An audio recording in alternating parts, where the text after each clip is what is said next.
Today's episode of the Lions of Liberty podcast contains a tiny amount of adult language, but enough for me to warn you guys, just in case you need to hide the kids. Enjoy the show. Daddy, landlocked is stupid there. What are you talking about? Daddy, we're surrounded by oceans, Dad, you idiot.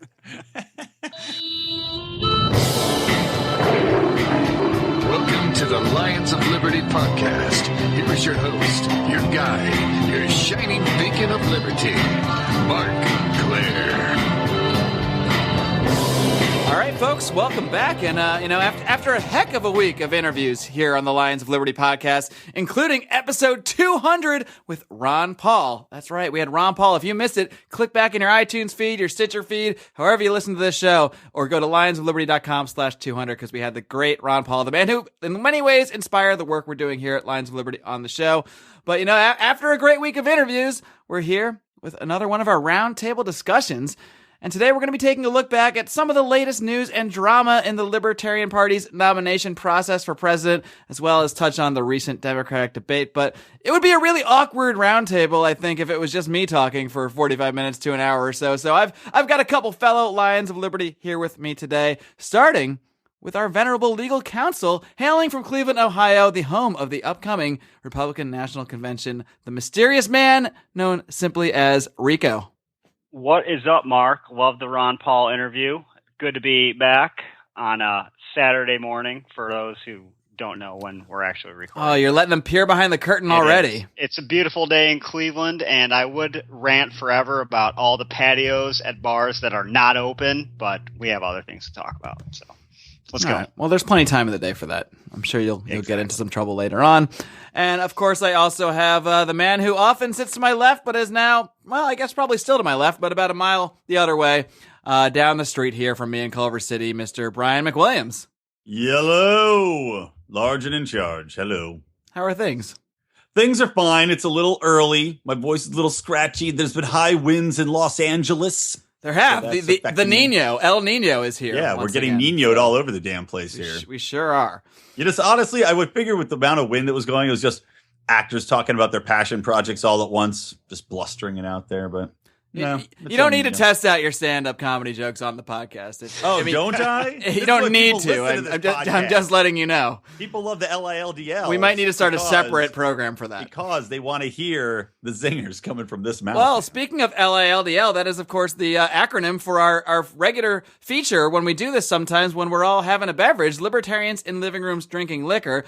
LILDL, I don't know if it rolls off the tongue, but hey, that's what the letters worked out to. But this isn't really a fully LILDL experience. Now, I am having a mimosa right now, and I know, Mr. Rico, I can tell you're already drinking. What are you having over there in Cleveland? Well, I've already had a few mimosas because it's a few hours later in the day here, and I also had a delicious beverage. It's a cider and a fireball concoction, kind of like a Boilermaker.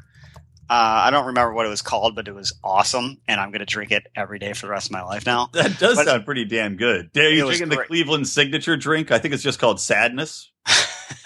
I drink that daily. It's just rubbing alcohol on the rocks. I'm just drinking some Mexican beers to get me ready for the rest of the day, whatever that may bring.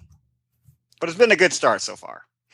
Sounds like it. And what about you, Brian? Are you having an adult beverage or?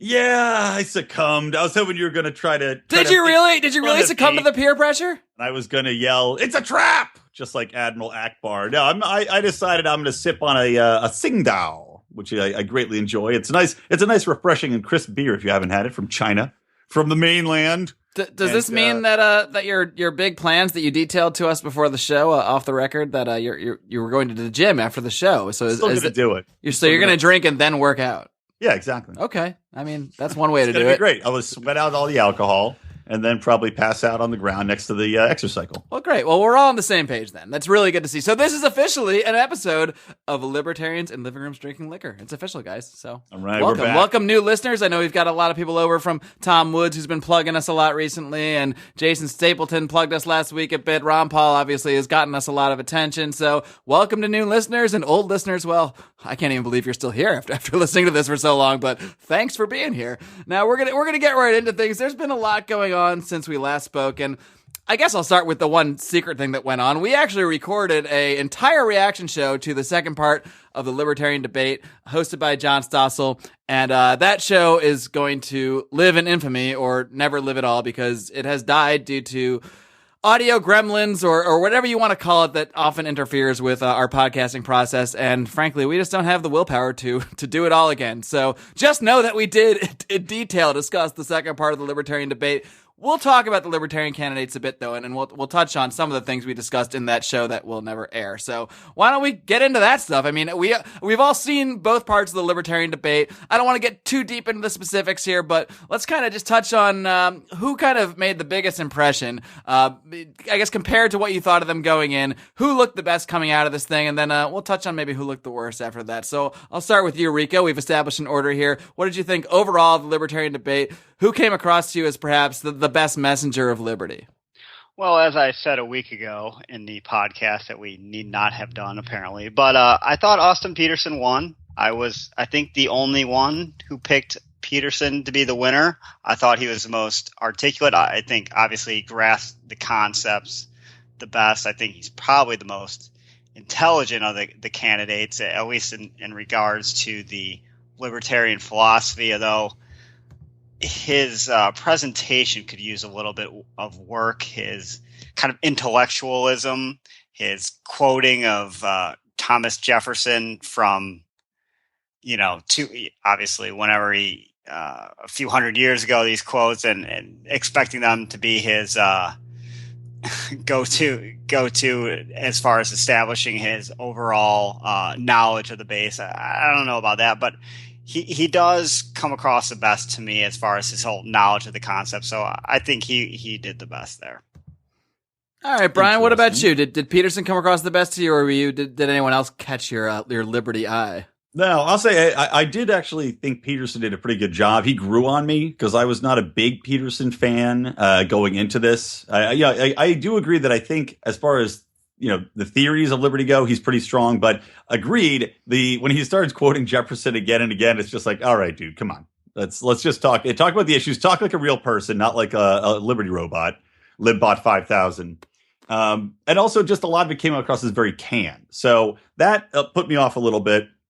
But I also was really blown away by John McAfee. I loved him in this debate. I thought he came across as really passionate about it. He just naturally seems to... He has the concepts down. He believes in them wholeheartedly. And my favorite thing about him is just the guy's got, warts, as they call him, as far as, some of his history and what he's done. Hey, that's between John McAfee and his doctor.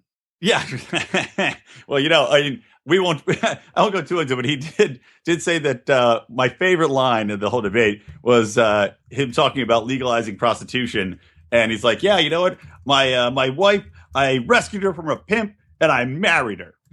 It's like awesome. But he was actually making a good point there. I don't know if a great point. Yeah, I don't know if it came across perfectly because I don't think he made the connection so much to the reason that he had to that there's even something to rescue her from. But the fact that prostitution was illegal meant that women have to go to pimps for protection, and obviously they often end up basically enslaved by these pimps. But if this was an actual business and allowed on the free market in different countries, well, then, you would just go to the store and they wouldn't have pimps. They would have bosses. Well, that's essentially what like Craigslist used to be, or I think it's called Backpages. Now you can get these chicks or escort services. They're still illegal, quote unquote, but I was reading some article about it. You seem to know a lot about this. Go on. Well, you got to research, but you're going to be talking about it on LALDL. Okay. I don't remember prepping you on this topic, but I'll buy your story for now. They did research into it. And they said it's actually been far safer for women since the advent of these online portals where they don't even have a pimp anymore. It's just direct, customer to lady of the evening, and it just eliminates a lot of the dangers involved because they don't need a pimp. They don't need to be walking the streets. They can kind of get a feel for people ahead of time. So it's. It just should be legalized in general. And I loved his response to the question. Brian, for our listeners, could you further detail the specific process of go to www. All right. Well, you can private message Brian on Facebook for that. There you go. Just find me or tweet at me. I'll be glad to send you so would you say McAfee came across as your winner, I guess? He, without a doubt, came across as my winner. I really love what he had to say. I loved his thoughts on economics, especially. I mean, he's a guy that's been there and done that as far as creating a business. He knows all the difficulties. Like, he had great points about, as did Austin Peterson, and if we're being fair, as far as the impact of regulation, the impact that the government policies and taxes and all these different loopholes you have to jump through, or ropes you have to jump over, and as far as opening a business and being an entrepreneur. So, yeah, I don't know. I thought McAfee came away for me as the winner. I just think he's a great candidate.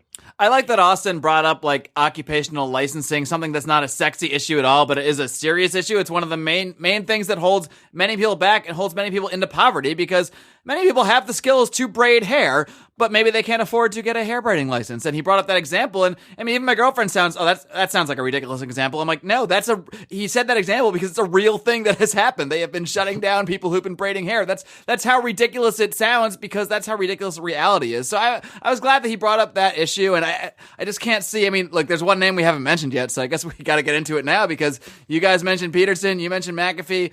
I'm kind of torn between the two when it comes to this specific debate, because I do think Peterson comes across as really knowledgeable, really having a mastery over the specifics of the issues, but he does come across a little bit scripted, and I'm sure that's just, he almost seems over-prepared. He's so prepared that he knows his answer to every question, and it's just like he's almost reciting it back. I mean, he comes across as passionate, but just a little too scripted, whereas McAfee comes across like he just rolled out of bed and showed up. Zero preparation at all. But it comes across in the back. Right, but he comes across well, because he really impresses me with his, I don't want to call it mastery, because that makes it sound like he went home and like read a book for 8 hours and learned something, but I don't think he did. I think he's just kind of stating things philosophically that he truly believes himself, not because he's been indoctrinated by libertarians for years. He just joined the party three months ago. I mean, when I spoke to him, he didn't, wasn't running as a libertarian, but he sounded very similar. So I tend to think that these are really his true beliefs, and maybe they don't come from reading Murray Rothbard till 3 a.m., but they come from his soul, and they come from his own thoughts on the world. And I find something refreshing about that he's not a libertarian nerd, but his actual beliefs do really, if you get into them a little bit, tend to line up with libertarian philosophy. Well, a lot of libertarian thought, when you get into it, it just is common sense when you look at how it works, how the government impacts people. So it's not a surprise that a smart guy who's run a business like McAfee would come to the conclusion that, libertarianism makes the most sense. And it just is, as we've discussed before in different forums, a lot of the reliance on government comes from a pure factor of fear, and that's it. And people are scared. What if we don't have this? What if this doesn't have? What if the government's not there to take care of us? If you can eliminate that fear, I think people would be a lot more open-minded to how things would work, and work a hell of a lot better under a libertarian system. All right. So Rico says Austin. Okay, you have more thoughts, Rico? Well, yeah. My question is, okay, for the people who aren't really familiar or deeply knowledgeable about the libertarian philosophy, and you wanted, to pick the person who's best going to convey the message, like assume a hypothetical scenario where it's Cruz and Clinton and a libertarian candidate on the stage. Who would you most want? Not necessarily who you think won the libertarian debate, but who do you want expressing or conveying the libertarian ideals?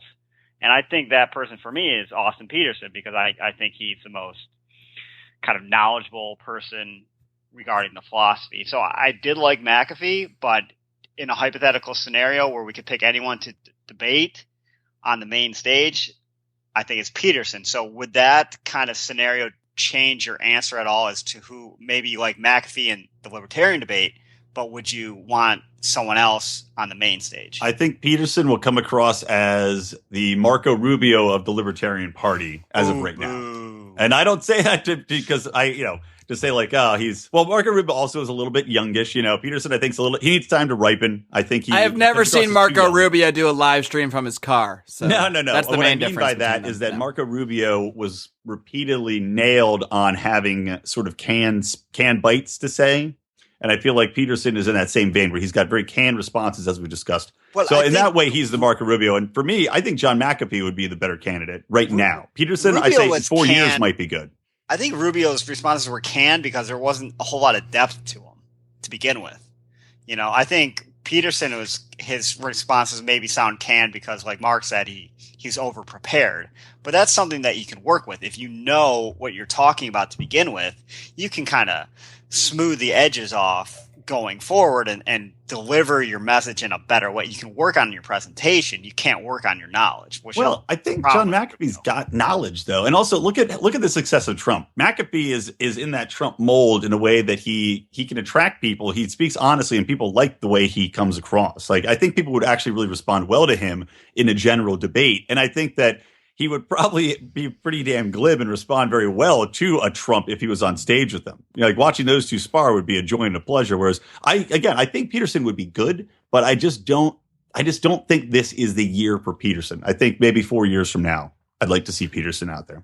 It's interesting because they're actually really close for me. Like, I mean, I agree with both of what you guys were saying. I leaned McAfee towards the actual debate, but in terms of who I want up there, I don't know. That's kind of tough, but I think we do have to address the elephant in the room now, because we've been talking about Peterson and McAfee so much, so it's obvious that we both don't seem to think one guy was all that great, and that's the guy who is.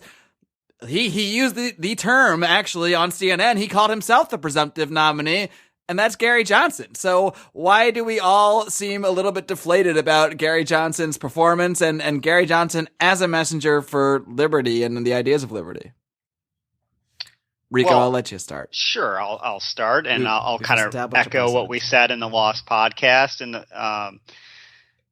I don't know if he's taking it as serious as the other candidates. Maybe he's a little bit arrogant about the whole process, being, governor of New Mexico. He's like, well, I'm the only one with real political experience here. These guys aren't at my level. I, don't have to put all this work in.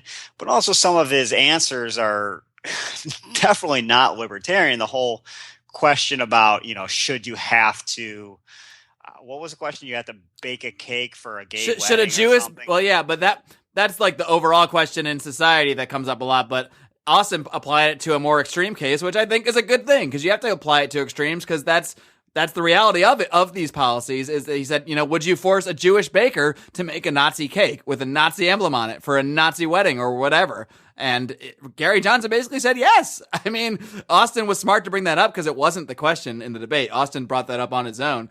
But the fact that Johnson unapologetically basically says yes, he agrees that the baker should be forced to bake the cake for whomever, if it's a religious difference or a political difference. I don't know, man. I obviously I don't agree with it, but it's a lot of people gloss over the answer and like it's a trap question, and that some people will say, well, Gary doesn't want to come across as the crazy racist or whatever. But the fact is, it's really shows either a confusion or a lack of understanding about property rights, about some of the actual principles that we're supposed to be standing for.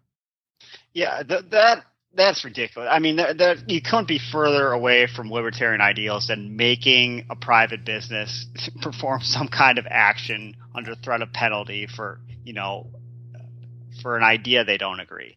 So that's obviously just not consistent with what we're looking for.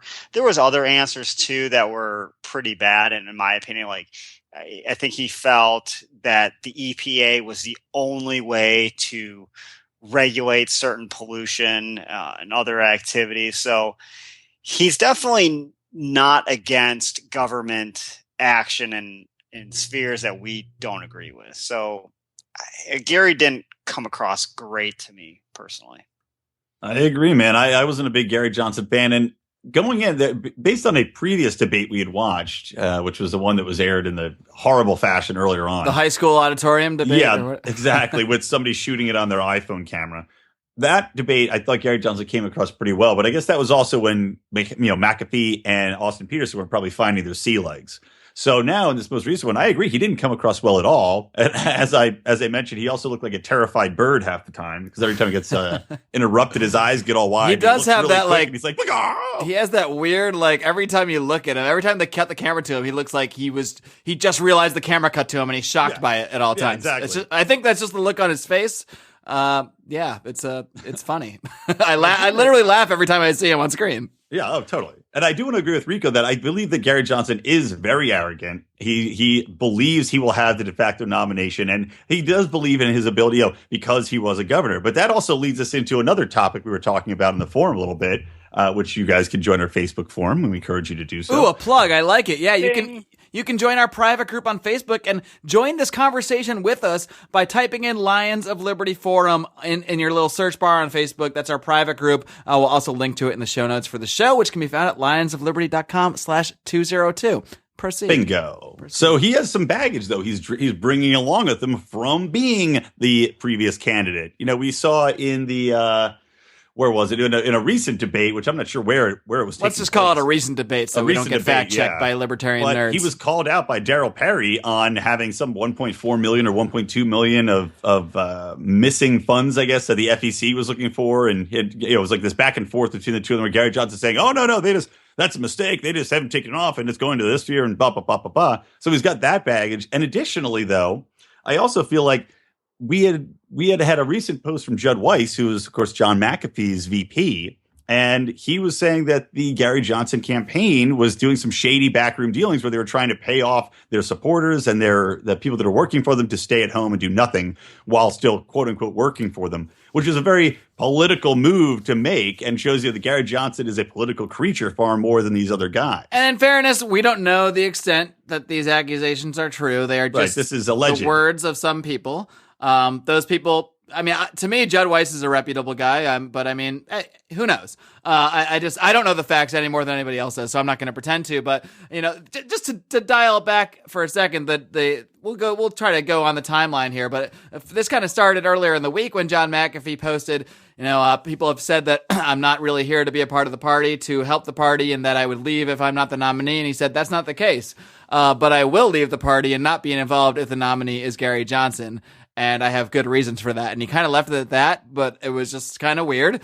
And it pissed a lot of people off, I know, because a lot of people said, look, this guy just came into the Libertarian Party 3 months ago. He wasn't a Libertarian. Hey, his Cyber Party platform on his website called for massive public works programs. That doesn't sound very Libertarian. Now this guy is saying, well, if you elect Gary Johnson, I'm not in. And a lot of people thought, well, what is it? Is it because he doesn't think Gary Johnson is pure now, but he is? But it seems like it's not that. It seems like it really is something more personal. And boy, have we come a long way since that taping when Gary Johnson kissed John McAfee on the cheek. It seems that things are not quite as cozy now.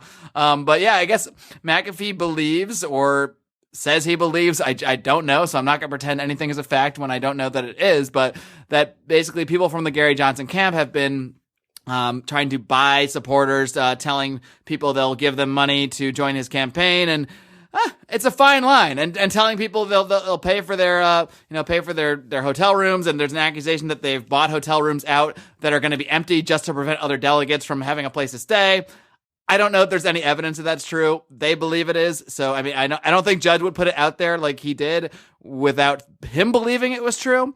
But that's what's out there. And I mean, I don't know the facts wise, but I do know that out of everybody running, Gary Johnson is the one who has been a Republican before and has been associated with establishment Republicans and has establishment people working for him. So it wouldn't shock me if they were just reverting to some sort of, tactics that they've learned in their past, but it's certainly not a accusation I can really, say is clear.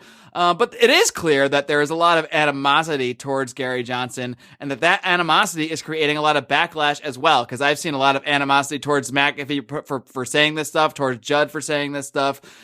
And part of me just says, man, this is why libertarians don't get anywhere. Well, look at the GOP though, and the Democrats. Every party is like this. Good points. Libertarians just argue over a much more. It's easier. Minutia. That's a good point. It's definitely easier to say this is why for the Libertarians, because they are a smaller third party. Whereas this stuff is happening on the national stage with the Republicans, and no one says the Republicans are irrelevant because of it. It's only because the Libertarians are already perceived as being irrelevant that this sort of infighting will be magnified. And I don't think it's even magnified. Like, I don't think anyone that's not a libertarian nerd knows this shit is even going on. So definitely not. Literally us and our audience and some other audience might not even be knowing it's going on. So, I mean, okay, it's probably... Let me just make a point. When I first read the Judd Weiss post, detailing exactly what you just said, I'm like, oh, this is terrible. But, part of me thinks, like, isn't it kind of good in the sense that a libertarian, well, if you want to call Gary Johnson a libertarian, assuming he's a libertarian, we want eventually a libertarian president, right? And you're going to have to be kind of cutthroat to ever get to that point. So in a sense, I kind of, you know what? I kind of appreciate it in a way. Oh no, Rico's going libertarian neocon on us. Well, you know what? It probably is. I'm not saying to bomb anyone, but Look, Rico's right. It's probably a common thing that happens all the time. And I was going to ask this question too: is this just something where it's shame on Gary Johnson? Is this what politics is all about anyway? I'm sure this happens all the time. Do you think like Ted Cruz hasn't already plotted out this kind of strategy, and probably Trump's learning about it and getting all pissed? Like, shit, why didn't we think of that? And of course, Hillary is doing every dirty trick in the book to, prevent Bernie Sanders from being president. And we hate those people. Would you sacrifice a little bit of ideals? And I don't know that they're doing, it's not right, but I'd much rather have a libertarian get to the office by doing some kind of underhanded tactics. Oh, there's my soundbite I'm going to clip off to smear you with for the next 10 years. And here's Rico. He's all about underhanded tactics. Well, hey, honestly, dirtiest player in the game. If it'll get a libertarian to the White House, I'm all for it too. Let's go full Whitewater. Or not Whitewater. Let's go full. Can we just talk about Ric Flair for the next 25 minutes or so? I'm in. Well, Hulk Hogan. Brian already sat through an hour podcast mostly about Hulk Hogan, so we'll try not to get too deep. I into could do the next stuff. 4 days straight about Ric Flair without going to bed. So I'm in. This is true. I could too. But there's kind of a fine line between dirty politics and just regular politics. Like, I mean, someone made a good point in our forum. Like, Austin Peterson is trying to raise money to get his delegates to Florida. So if Gary Johnson really, even if it's true that he bought hotel rooms for his delegates, like, is that crazy? I mean, if someone's pledged to be a delegate for him and they need money to get to the convention and need a place to stay, is it unethical to actually buy someone a hotel room? I mean, I don't know. Maybe it's par for the course. I mean, maybe buying out all the hotel rooms, which I'm shocked. Which honestly, I'm not saying it's not true or is true because I don't know either way. But I've seen no evidence that that's true. No. First of all, Orlando's a big city. Yeah, I mean, there's a lot of events going on. They didn't buy all the hotel rooms in Orlando. Maybe the delegates are going to have to take a cab to the convention now instead of staying right there. But come on. Gary Johnson does not have enough money to buy every hotel. Well, not if you believe that he owes the FEC like $1 million or whatever. Well, unless if Gary Johnson simply became a Scientologist, he would rule Orlando. That's where all those jerks are based. Clearwater and Orlando. So maybe that's where his money's coming from. He's a secret Scientologist. In allegedly. A weird way, that might make me support him more. Church let's half a block away from me. So. Is there? Well, we have about 17 of those churches in Los Angeles. One of these days I actually want to go into one of those Scientology places and just take their little test. They hook you up to their, I forget the magnetometer. That's not what it's called, but it's some weird machine. They hook your fingers up and they ask you like 10,000 questions so they can figure out what thetans are in your brain. I really want to go do one of those just to like mess with them. Or maybe I'll get, but that's my fear that I'll get sucked in and I'll be like, oh my God, I do have thetans. In a cult that sold Dodgers tickets and Pizza Hut coupons before, Mark. I don't know if you want to risk going into Scientology. If I didn't already talk about that in an episode of this program, I'd be mad at you for calling Question me out. 1, did Jamie Foxx steal Katie Holmes from Tom Cruise? Go. Wait, are they, and I didn't know they're a couple. They're together? I don't, per all the tabloids. All right, now for your pop culture report. You're Us Weekly. Wow, good for you, Rico. Well, I go to the grocery store. All right, when we're talking about tabloid news, I need to drink some more of my mimosa, so that's what I'm going to do. You guys chat. I'll be back. All right. Well, I'd say, are we done with libertarian talk? Do you guys want to get into the Democratic We're never done with libertarian talk. Yes. Libertarian debate talk specifically. First of all, I'm pissed because apparently I'm the only one who watched that whole 2-hour Democratic debate. I watched two separate 2-minute clips, Rico. Two separate clips. 4 minutes I saw. We're busy guys, Rico, and that's why we need you. We need someone with unlimited time on their hands to watch these debates with us. I work occasionally too. Hey, you have a child you can neglect all night long, buddy. We got social lives. Did Jordan watch any of the debate with you? I just revealed your child's name. I hope that's I just Jordan put, WWE Network on and he was good. So that's what I recommend for any kid. I recommend just 24/7 Ric Flair clips to raise just your violence and razor blades across the forehead to cause massive bleeding. All right, I do want to touch on one more thing about the libertarian the Libertarian drama, I guess we'll call it. I did actually like the one clip we watched. I sent to you guys, where not the part after the part where Daryl Perry tried to call out Gary Johnson for by the way, Daryl Perry, a week from today, a guest on this podcast. So mark if your only calendars, Gary Johnson would come on, he could defend himself against these accusations. I'm working on it. Let's put it that way. He does seem to be the hardest candidate to get a hold of. I'll say that, because everyone else, no problemo. Wrapped them right up. McAfee interviewed. Peterson interviewed. Daryl Perry interviewed. Gary Steve Johnson, Corbell, who's, I guess, out of it. And Gary Johnson can't big time me because I just had Ron Paul on. And if Gary Johnson is going to big time the show that had Ron Paul on, well, that's one way to piss libertarians off, let me tell you. So Gary, come on, man up. He might not know I've reached out. I mean, who knows where these emails go to, but I'm working on it, hoping to get Gary Johnson on sometime in the next month.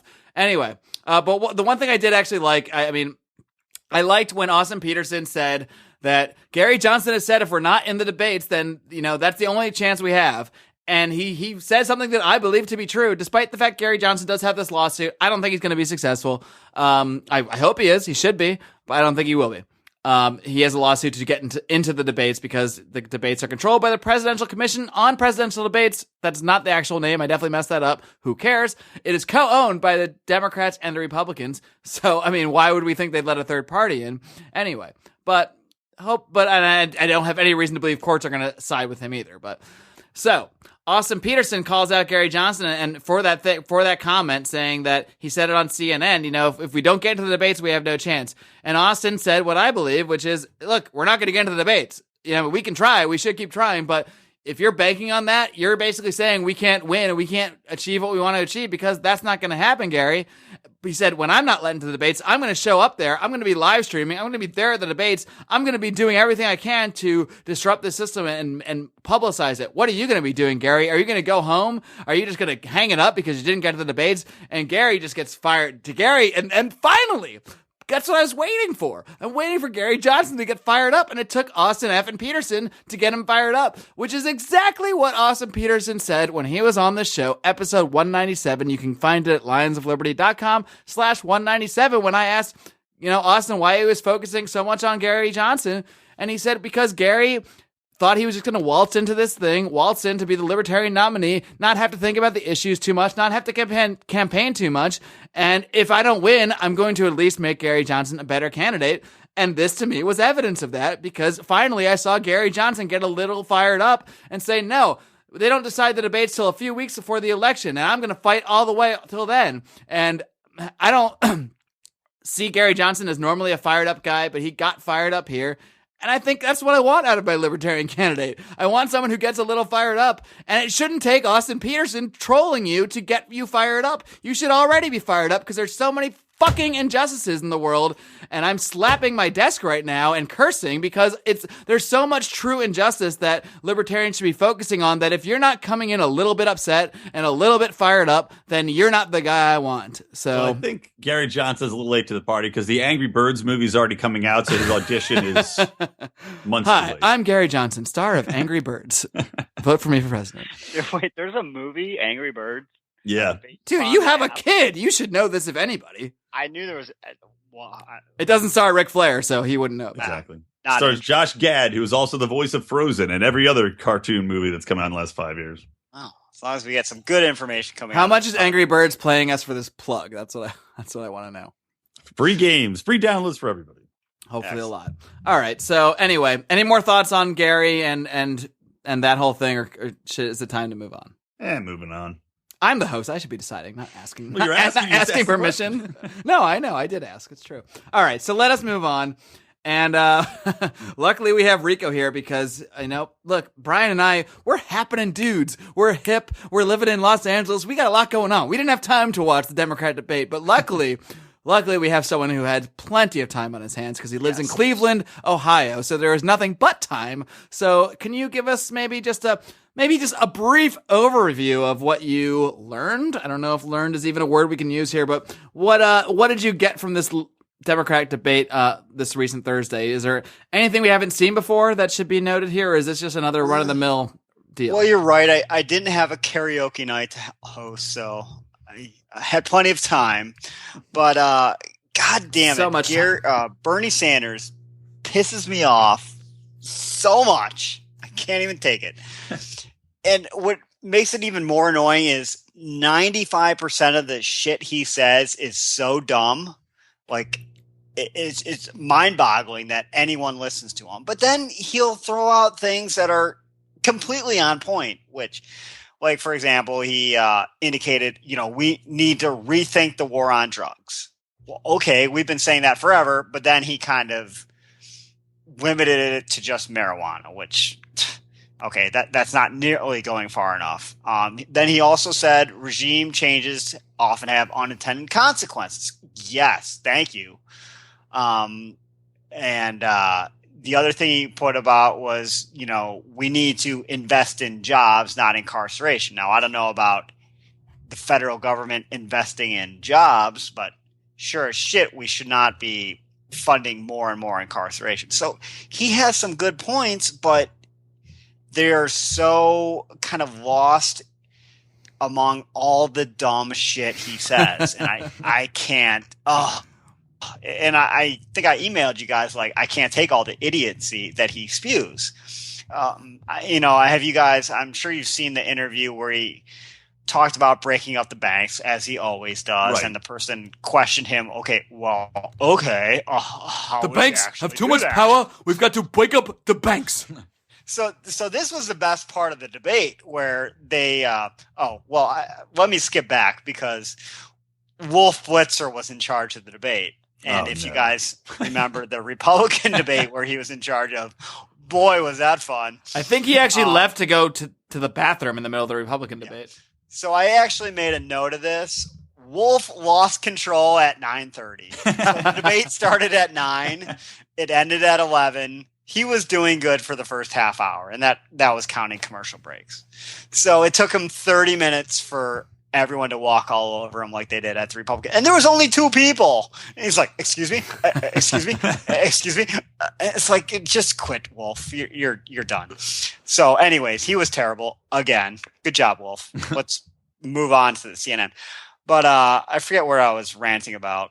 So, well, let me ask you this. Was Hillary Clinton wearing a burlap sack that was dyed again? Yeah, she definitely stole her clothing from Kim Jong-un. Seriously, every goddamn debate was the same stupid outfit. Okay, I remember what I was about to rant about. So anyways, they asked Bernie, about the banks again. He's like, we need to break up the big banks, obviously, because that's going to solve all the problems. And they asked, okay, well, how would you do that? And he said, well, after about a lot of hemming and hawing, he said, well, we kind of have to have the banks figure that out. Beautiful. Sure. That's like saying you need to ground your kid. And when determining what their punishment would be, you really got to ask the kid what the punishment is. Right. Hey, we're going to hang you for your crimes. This fucking idiot is running for president. You tie the noose yourself and figure out how that's all going to work. He also ignored the, when he talked about the recession, the housing bubble, he completely ignored the fact that the Community Reinvestment Act was a big problem. In other news, Rico's son endorses Bernie Sanders. Give loans to people who wouldn't otherwise qualify for loans, and shockingly enough, they defaulted on the loans. Maybe that had to, a little bit to do with it. He doesn't bring that up. It was obviously all banker greed that led to the recession back, or the housing bubble collapse in 08, 07. The guys at Goldman Sachs and all these financial institutions this reporter asked them, what was in the speeches? And she basically was a rah-rah cheerleader for the financial institutions. There was no admonishment whatsoever. There was no, you guys are terrible and you can't do this anymore. No, it was all, I love the financial institutions. I love what you guys did. There's a problem, but we can figure it out. We're going to do it together. Because you don't pay somebody $250,000 to come and bitch at you and be like a stern den mother and be like, man, shame on you. Yeah. So it's all horseshit. She should just release him, but it would kill her campaign. And the other thing in this report, which was fantastic and I love, is, Bernie was questioning whether Hillary was qualified or not, and basically saying she was unqualified, essentially. Now, when he opened this debate, I saw a clip saying, oh, no, she's qualified, but really she isn't. And this is what this reporter had said, is that basically Hillary Clinton, while she was a senator, which she always likes to crow about being in the Senate, she introduced 140 bills. Guess how many of those bills passed? Anybody? 2. No guesses? 0. Well, 0. Okay. 0 out of 140. Okay. 0. Guess how many of them had even one co-signature on the bill? 0? 1. Exactly 1. She did a hell of a job. Yeah, what a great submission of bills. Like, to get no signatures on your bills, that means these bills are utter fucking trash. That's amazing. Hold on. Those are amazing stats. Yeah. What? I mean, that is astounding. But if you look at our last couple presidents, were they qualified for anything? I don't know. Arguably not, but I mean, hey, at least there's not you could look back and see Hillary Clinton has failed in everything she's done. As a senator, utter failure. As a first lady, utter failure. Well, how do you fail as a first Even as a first lady, none of her. Why am I defending Hillary Clinton? But how do you fail as a first lady? Because none of everything she wanted to do failed. She was trying to get pushed through universal health care. How do you fail at a fake job? I don't know. Well, look, it happened. She failed. Nothing she was trying to do got pushed through. It's literally a made-up job that is failed as a senator, and then she failed as secretary. She got all this shit with Assad, all this shit with Benghazi. She has been a failure, and then all this stuff, all the money she's filtered into the Clinton Foundation, selling arms to people that donated to it. She is awful. She's failed on every possible level, yet people still support her because they're fucking morons. Okay, she's terrible. Let me bring up some of the terrible Hillary highlights. Please do. I don't know, whatever the word would be. Okay, from the debate. 1, there was a lot of talk about gun manufacturer liability, which blows my mind. Okay, so apparently, and Bernie, he kind of stood up to it. He's definitely not as strong on the Second Amendment as he used to be, but you got to think, well, that's part of the whole process of running for Democrat president.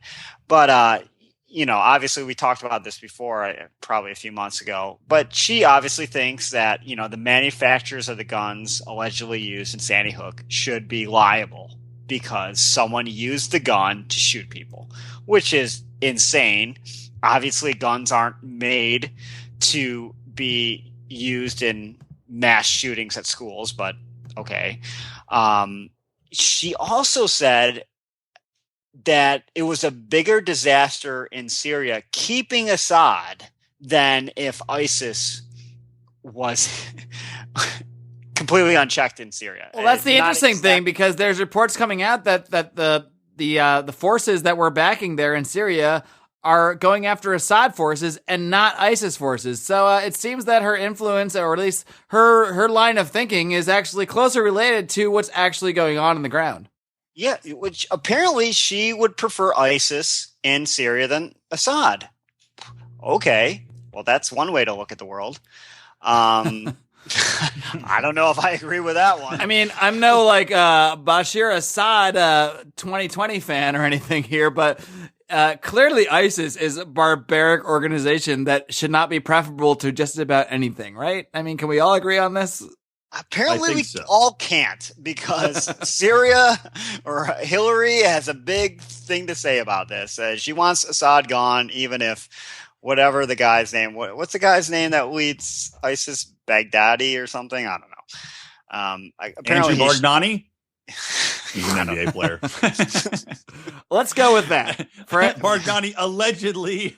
On the off chance that someone hears this show and actually reports that as news, let's just go with it, because we'll go with Johnny ISIS. Johnny ISIS. It's a great name. Johnny Manziel's new name, Johnny ISIS. Everybody. Did anyone go to the Johnny Manziel party in West Hollywood? I wasn't invited. I didn't know it happened until after it happened. I'm sorry. That's off topic. He already got a hit and run under his belt, so that's pretty impressive. We're about 50-50 off topic anyway. So. Doing well. And the other thing that she mentioned, which I'm sure Bernie agrees about, is they were going on and on about where we're going to raise new revenue to pay for all of this crap that they want to pay. So one is they're going to find new ways to make passive income taxed. They're going to raise the Social Security cap, which, for people who pay taxes, there's a limit to which you pay the Social Security tax. I think it's like over $140,000. You're not further taxed. Well, they're going to raise that limit to pay for more Social Security. So expect a lot more taxes in your future. So she was pretty terrible in the debate too, in my opinion. Here's a question from the perspective of let's just presume that we really want to see the Libertarian Party, which isn't really an assumption that everyone would hold if you have libertarian beliefs, just for the record, because a lot of people might not think the Libertarian Party is the best vehicle for that. But just let's presume that for now, for the point of this conversation. Presuming that the growth of the Libertarian Party itself is the best, I guess, political pathway towards liberty, or towards further liberty, or whatever your goals are in that sense, do you prefer a Hillary Clinton who might polarize more people and maybe push them more towards a third-party option possibility, or do you prefer Bernie Sanders, who, despite all the dumb things he says, as Rico pointed out, and how ill thought out many of his policies are, the fact that he does seem to have some amount of principle that are at least comparable to Hillary Clinton anyway, if nothing else, which is not a high bar to set at all. Would we rather at least take away the option of Hillary Clinton being president because of how scary that is, and compared to Bernie, at least is more benign, I guess, on some things like the war on drugs, like foreign intervention, even if he's not nearly as principled as we'd like him to be. Which is the more preferable scenario? What do you guys think about that? And we'll go Brian on this one, since Rico just got to talk about the Democrats for about 2 hours. I'm to the point where I'm a little torn on it, mostly because I'm so terrified of Bernie Sanders' tax initiatives that would just add for me personally, something like $4,000. But here's the thing: he's going to need a Republican Congress to do that. He will. So, I agree. It doesn't. I don't want it to go through, but I'm not that afraid that it will. I don't know. I'm a little worried about it. But I would say overall, I hate Hillary Clinton so much and everything she stands for that I would say that I would prefer Bernie to go through. Even though I do agree, it's interesting to think about the concept of how mad people would be if she got through. I hate to be cynical, but I honestly believe that 99% of Bernie supporters will default right back to Hillary out of fear of Trump or Cruz or whatever their perceived, evil on the right is. I agree. I think you're right with that regard. The people that are Democrat, they have a D next to their name, they will not leave the party. I mean, almost under no circumstances will they actually leave the Democratic Party. And I would I'll still vote for Democrats because we're still better than the other guys. It's like, there's a third party, assholes. There's other parties. And we're going to find out. We're going to find out because I know so many people that are saying, they're talking all this trash on Hillary, Bernie supporters, posting stuff about how corrupt Hillary is, all this stuff in order to advance Bernie's campaign. And I'm really waiting until Hillary is the nominee to see what they do. And even if what they did was support Jill Stein, the Green Party nominee, I would at least be able to say, okay, you have some principles now. If their principles I disagree with, at least you're being consistent here. But I don't think that's what's going to happen. I think they're all going to go, well, as much as we don't like Hillary, at least she's better than Donald Trump. At least she's better than Ted Cruz or whatever comes out of that mess. I think most of them are going to default to that position at the end of the day because history has proven that. Thoughts? Well, there's a lot of different thoughts I have about this. One, just watching Hillary in the debates, it kind of amuses me because she's so obviously condescending towards Bernie. She just kind of has this smirk that it amuses me. She's like, I can't believe I still have to debate this guy, blah, blah, blah. She's just kind of like, so he's the little brother, kick him in the corner, forget about him, whatever. But as far as who I'd prefer, I guess I would take Bernie. I think Hillary is a lot more intelligent and a lot more I think she knows what she's doing. As far as the unqualified, I don't know if I'd go that far. I think she definitely has the intelligence to be a president. I just don't like what she would do as president. My concern, the only reason I would take Bernie over Hillary is the foreign policy, because Hillary would obviously bomb the shit out of everyone. You saw what she did as Secretary of State. Nothing good.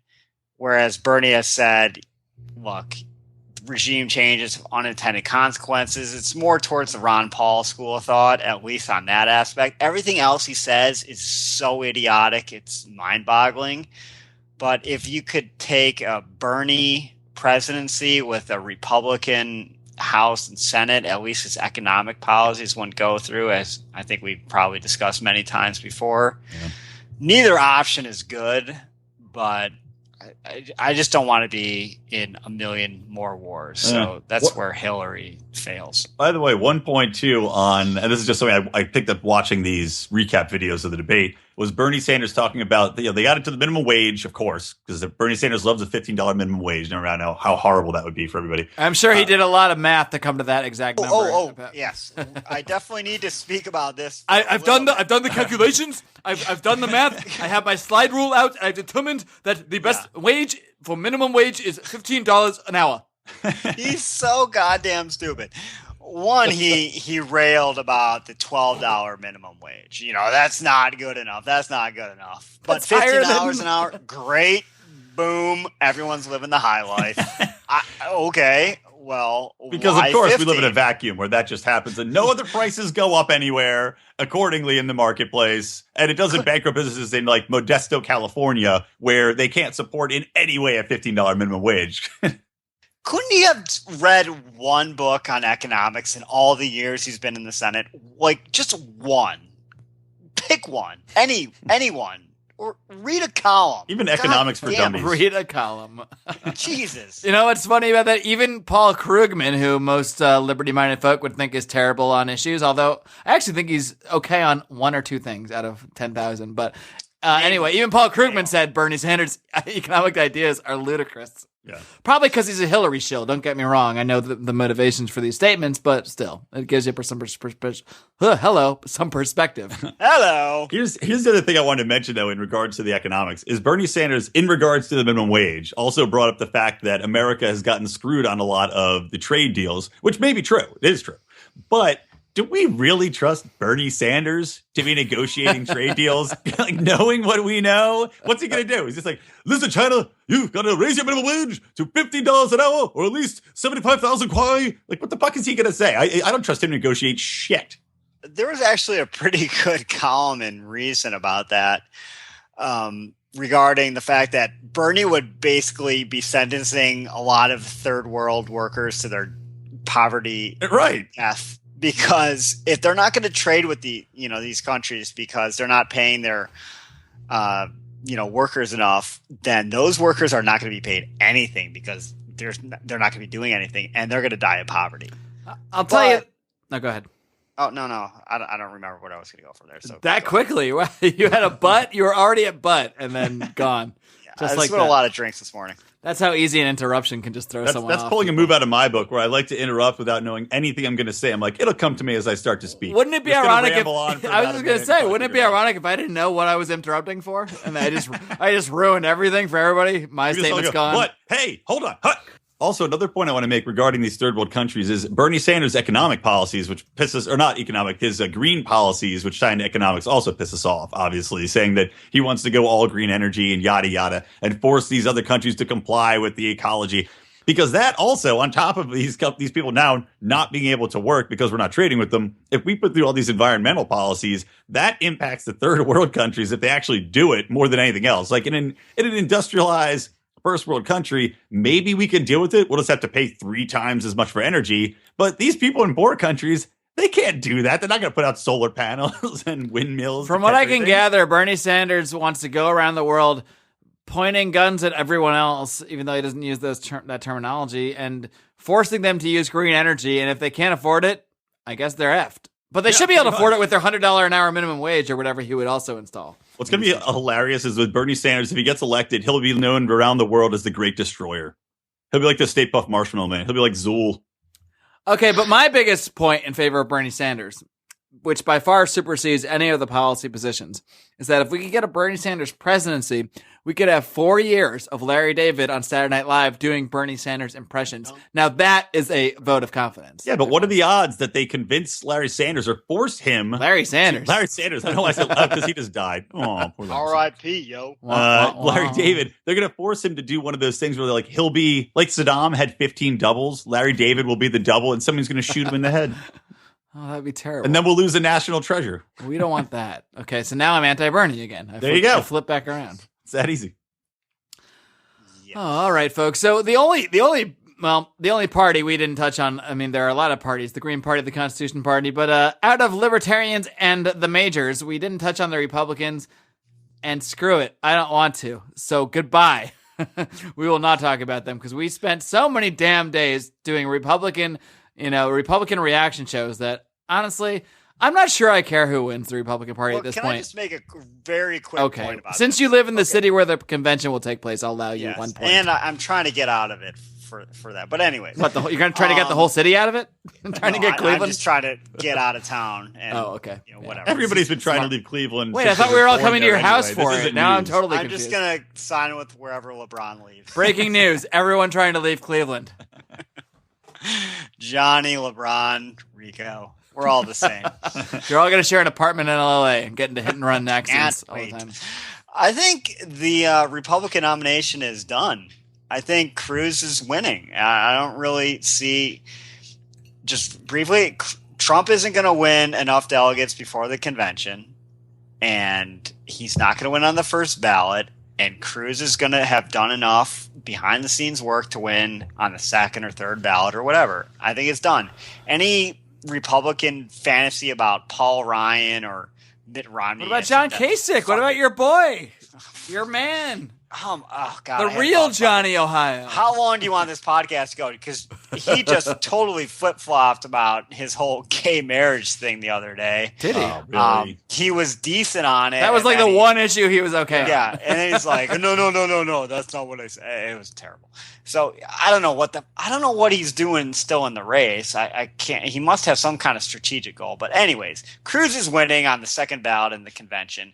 Trump really only has him to blame because he didn't do enough legwork. Cruz was prepared and Trump wasn't, and that's going to be the end of it. You're going to have Cruz versus Hillary, and go from there. So don't worry about it. Bet on Cruz. I think you may be right. Cruz will lose in a landslide versus Clinton. Yeah, probably. But I think there's also the point where as if Trump was the Republican nominee, they also may get killed in every other election, the House, the Senate. And it might be better for the country as a whole just to have a landlock. Or, I don't know. What a landlock? What the fuck am I talking Oh, no. To Rico wants to make... to be at loggerheads. That's Rico's presidential campaign for 2020. Jordan's yelling at me through the door about something. I don't know. Make America more landlocked. Daddy, landlocked is stupid there. What are you talking about? Daddy, we're surrounded by oceans, Dad, you idiot. But anyways, stalemate, so to speak. There you go. Where That's Republicans and that's the term. House and Senate and blah, whatever. Too many Republicans, beers. House, and Senate. It Okay. seems like a natural end to the podcast. I agree. I think it's time. I think it is the time to sign off because I'm on mimosa number 3 now, fellas, and it's things are going to get weird before they don't. That's basically how that goes. It's been fun. It's been a while since we did one of these, especially one of these that didn't get garbled in the audio gremlin machine. So it's been fun talking about all these topics, talking about the libertarian drama. As much as I don't like to see weird campaign shadiness, at least there's like a fight. This is the first time I can remember like a battle for the libertarian nomination, and I don't know, makes me feel like it's important. Yeah, it's if great nothing to see. else. It's fun. Makes it fun. It is fun. It literally gave us like a half an hour of a podcast to talk about. So Compelling and rich. So thank you, John McAfee, Gary Johnson, Austin Peterson, and Daryl Perry as well for chiming in a little in the drama because otherwise we would just have Rico talking about Democrats for 25 minutes. And rest in peace, Feldman. We got facts. a lot more to talk about. Huh? Does anyone have a Feldman fact before we knew go? you. I'll take that as a no. Okay. Guys, it's been great for joining me. Quick preview. This coming Wednesday, to take a turn from the unserious to the very serious, I have actually an amazing guest this coming Wednesday. He is Dr. Mark Edwards. He is not a very known name, but he is very known for what he uncovered, and that is the Flint water crisis. He is literally the man who came into Flint and, as a private citizen, with his own money, uncovered the fact that Flint's water in Michigan was being poisoned. And he's not a nationally known figure because he's not out there trying to be a figure. He's out there trying to solve right and wrongs. And I was really happy to talk to him. And we're going to have that interview this coming Wednesday. Of course, on Friday, we've got another edition of Felony Friday, John Odermatt's weekly look at the broken criminal justice system. And next Monday, as I mentioned earlier... Very special guest on Felony Friday coming up. Who's that? You're talking to him. Is that you? All right. I didn't know. So I'm glad. I'm glad I've got an expert here. Brian McWilliams, this coming Friday on Felony Friday. And next Monday, Daryl Perry, as I mentioned earlier in the show, Libertarian candidate for president. So always something going on here at Lions of Liberty. Until next time, folks, I've only got one thing. Hopefully my friends here will chime in with me. I've only got one more piece of advice, and that is live long and live free.